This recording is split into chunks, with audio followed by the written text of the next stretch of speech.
মানছেন না কোনো আইন আর বিধিনিষেধ। বরাবরের মতোই সেই হামলাকে চোখ বন্ধ করে সমর্থন দিচ্ছে ট্রাম্পের মার্কিন প্রশাসন।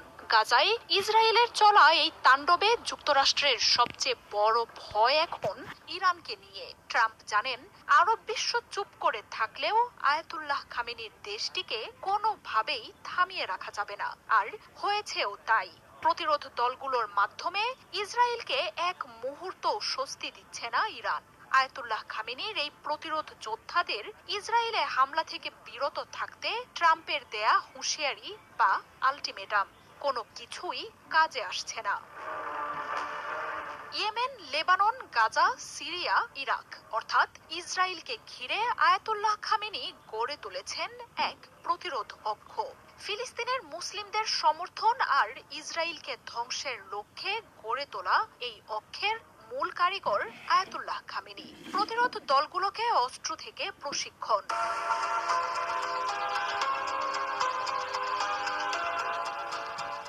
সবকিছুই আসে ইরানের হাত ধরে।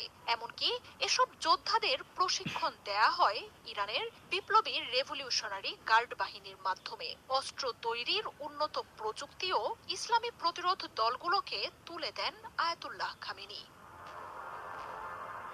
প্রতিরোধ দলগুলোকে নেতৃত্ব দেওয়ার কথা কখনোই স্বীকার করে না ইরান। তবে এসব দলগুলো যে আয়াতুল্লাহ খামেনির নির্দেশকেই শিরোধার্য মেনে নেয়, সেটা পশ্চিমাদের কাছে অজানা নয়।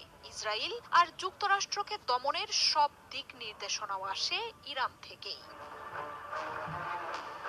আগের মেয়াদে থাকা বাইডেনের পর এবার ট্রাম্পের প্রশাসনও ক্ষমতা নেয়ার পর থেকেই উঠে পড়ে লেগেছেন ইসরায়েলকে রক্ষায়। আর নেতানিয়াহুর সবচেয়ে বড় শত্রু ইরানকে দমনে চেষ্টারও কোনো ত্রুটি করছেন না তিনি। ইরানের হয়ে ছায়াযুদ্ধ চালিয়ে যাওয়া প্রতিরোধ শক্তিকে দমনে ইয়েমেনে এক প্রকার যুদ্ধই শুরু করেছেন ট্রাম্প। তবে সফলতা তো নয়ই, উল্টো ইয়েমেনের প্রতিরোধ যোদ্ধাদের হামলায় চোখে মুখে সর্ষে ফুল দেখছে মার্কিনিরা।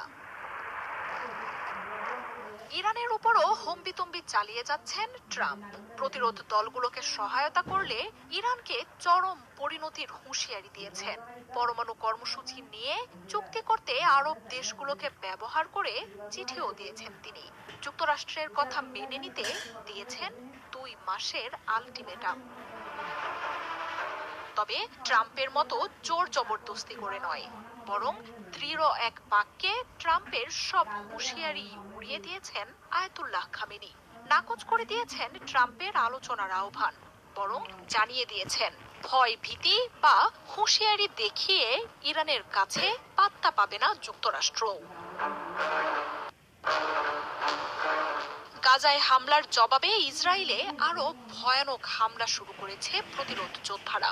ট্রাম্প বলেছিলেন, ইয়েমেনের প্রতিটি হামলার জন্য ইরানকে দায়ী করা হবে, আর এর জন্য কঠোর পরিণতি ভোগ করতে হবে আয়াতুল্লাহ খামেনির দেশটিকে। তবে সেসব হুঁশিয়ারি উপেক্ষা করে ইরানের দিক নির্দেশনায় ইসরায়েলে আরো ভয়ঙ্কর ও শক্তিশালী অস্ত্রের হামলা চালাচ্ছে